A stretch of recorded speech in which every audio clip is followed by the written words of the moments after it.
Hey everyone, today I want to show you a little trick I use to dust-proof some of these display cases. Now it works really good using the foam weather strip on the top and the side that opens. It works really good. The real problem is usually the hinge side. What I've found recently that works is this stuff right here. This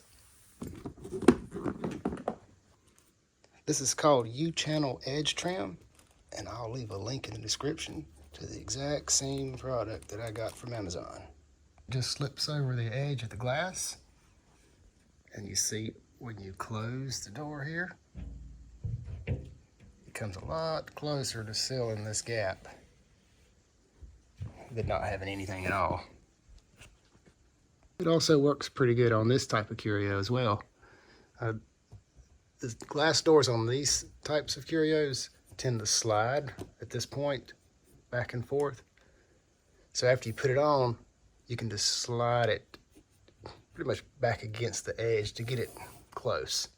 And it seems to do the job. Okay, I hope you guys find this helpful. Thanks for watching.